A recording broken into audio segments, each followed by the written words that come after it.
24 পরের ময়দানে ভগবানের কাছে কামনা করলেন যে আমার ছেলে হলে আমি 1 বছরের যা 24 পরে খরচা সব দেব। ছেলে হওয়ার পরে আর মাঠকে যাইনি, কেন না যদি গৌরহরি চায়, শালা কায়দা আছে গো, আর যায় না। আর গ্রামের মানুষ কালেকশন করতে গেলে মন ভালো না, আজকে আমার মন ভালো না, তোমাদের দেখে আমার খুব মায়া পড়েছে। বলো কি সত্যি মায়া পড়েছে, ইচ্ছা থাকলে উপায় নাই। এমন অভিনয় করে না, সারা মনে হয় যেন নটি সম্রাজ্ঞী যদি বেঁচে থাকতো এদেরকেই নিয়ে যেত।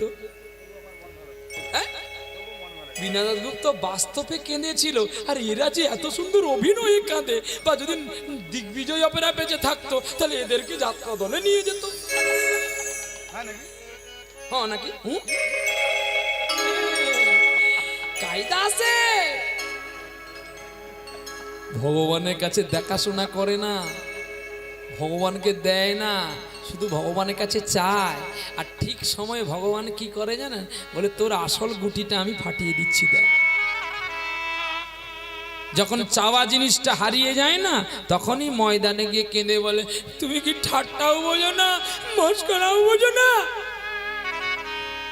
তখন কাঁদলেও তো আর তাকে ফিরে পাবি না। তাই ফের কাউ সাধু সাবধান, যারা ভগবানের কাছে বাসনা করেন, কামনা করেন, কোনোদিন ভগবানকে ফাঁকি দেবেন না। আর আমার জাজ্জল্য প্রমাণ আমি দেখেছি আপনাদের গৌরহরিকে, আপনাদের 24 পরের ময়দানকে, যে মাটিটা কত দামি।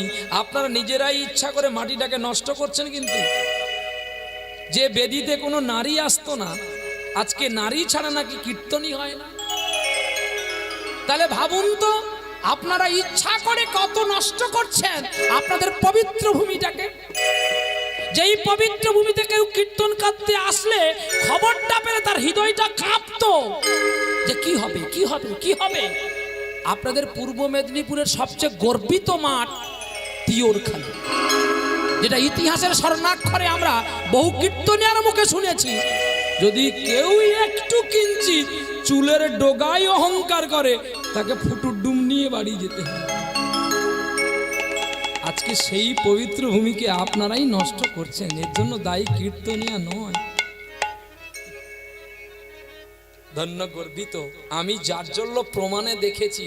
যখন আমার বড় বসন্ত হয়েছিল, আর সেই বসন্তর দিনে গৌরহরি কি করে যে আমাকে তিনি পার করেছিলেন, একমাত্র সেদিনের কথা আমি যখন মাটির তলে যাব তখন ভুলবো সেই ভালোবাসার আদর্শ চিত্তের কথা। কে বলে তিনি নেই আমার হিয়ার মাঝে, তুমি লুকিয়েছিলে দেখতে আমি পাইনি, তোমায় দেখতে আমি পাইনি। বাহিরি প্রাণে চোখ মিলেছি, বাহিরি প্রাণে আমার হৃদয় প্রাণে চাইনি, আমার হিয়ার মাঝে লুকিয়েছিলে দেখতে আমি পাইনি, তোমায় দেখতে আমি পাইনি। সেদিন তোমাকে দেখেছিলাম, সেজেতেই দেখেছিলাম আমি তোমাকে ব্যাসের আসনে। তুমি এসেছিলে গোপীনাথ, তুমি এসেছিলে।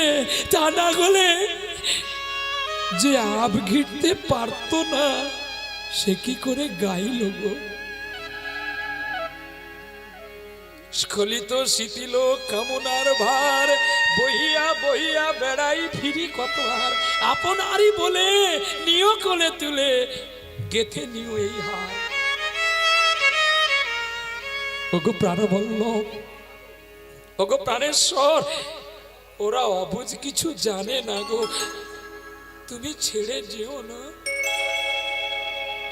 কুসন্তান যদ্যপি হয়, কুপিতা মাতা কবু নয়। তোমার সন্তান ভুল করেছে বলে তুমি ওদের সাজা দিও না গো। তুমি ওদের ছেড়ে যেও না, তুমি ওদের ছেড়ে যেও না। সন্তানই তো ভুল করে, আর শান্তি পাওয়ার জন্যই আবার বাবা মার কোলে ছুটে আসে। বলো না তুমি কি ফেলে দেবে গোপীনাথ? বলো না তুমি কি তাদের ছেড়ে চলে যেতে